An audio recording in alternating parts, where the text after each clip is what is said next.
देखिए करीब 2-3 दिन पहले अपने पास मुखबिर से सूचना आई थी कि ये जो पैरामेडिकल काउंसिल द्वारा एक पर्टिकुलर सेंटर, जो कई सेंटर्स थे उसमें एक सेंटर जो कावरी डुंगरी में प्रभा देवी मेमोरियल कॉलेज है, वहाँ पे कुछ एग्ज़ाम्स कराए जा रहे हैं। और वहाँ पर उस सेंटर के संस्थापक द्वारा और जो कुछ बच्चे जो झुंझुनू के किसी एक पर्टिकुलर कॉलेज से बिलोंग करते हैं, उनके बीच में कोई साँठ-गाँठ करके इन्विजिलेटर सेट करने की जानकारी हमारे सामने आई थी। उस पर त्वरित कार्रवाई करते हुए जो संबंधित दोनों कॉलेज के व्यक्ति जो इसमें संलिप्त थे, उनकी भूमिका संदिग्ध पाई गई और उनको उसमें पूछताछ करके उनकी गिरफ्तारी कर ली गई थी। गिरफ्तारी हमारे द्वारा परसों ही कर दी गई थी और गिरफ्तारी के बाद कल जब एग्ज़ाम हो रहा था तो ये सेंटर जहाँ पर कोइंसिडेंटली जहाँ का ये मालिक गिरफ़्तार हुआ था, वहाँ पर इन लोगों ने व्यवस्था अच्छे ढंग से नहीं रखी थी।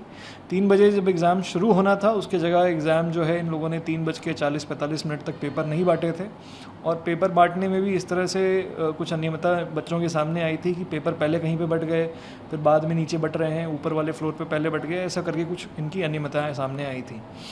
उन सब चीज़ों को देखते हुए सेंटर काफ़ी दूर था यहाँ से, करीब शहर से 1-1.5 घंटे दूर सेंटर बीच गांव में था, तो साधनों की कमी, सेंटर पे बैठने की व्यवस्था नहीं थी। करीब जब वहाँ पे जब वहाँ पे बच्चों का आक्रोश हुआ, उसके बाद जब पुलिस का टीम वहाँ पहुँचती है तो पता चला कि यहाँ पर 1500 बच्चों की मैक्सिमम सिटिंग कैपेसिटी थी, परंतु करीब 2500 बच्चों को वहाँ पे सेंटर दिया गया था। तो जिसकी वजह से उनको कुछ मेकशिफ्ट टेम्परेरी अरेंजमेंट्स करने पड़ गए थे, जो कि एग्ज़ाम्स के लेने के अनुकूल नहीं थे।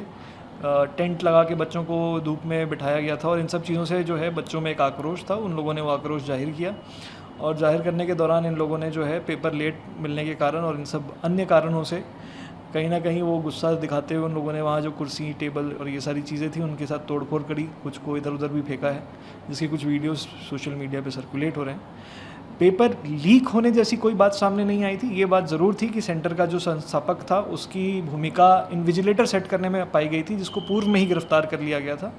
और उसके बावजूद वहाँ पर सेंटर पे, क्योंकि सेंटर जब सेट किया गया उसमें माकूल व्यवस्था नहीं थी, तो बच्चों ने वहाँ पर अपनी नाराज़गी जाहिर की थी। और उसके बाद जब वो सेंटर पे इस तरह की व्यवस्थाएं हो गई तो उस सेंटर की जो एग्ज़ाम्स थी उसको संबंधित काउंसिल ने पोस्टपोन कर दिया है। उस दिन के एग्ज़ाम को कैंसिल करके वहाँ पर पोस्टपोन कर दिया।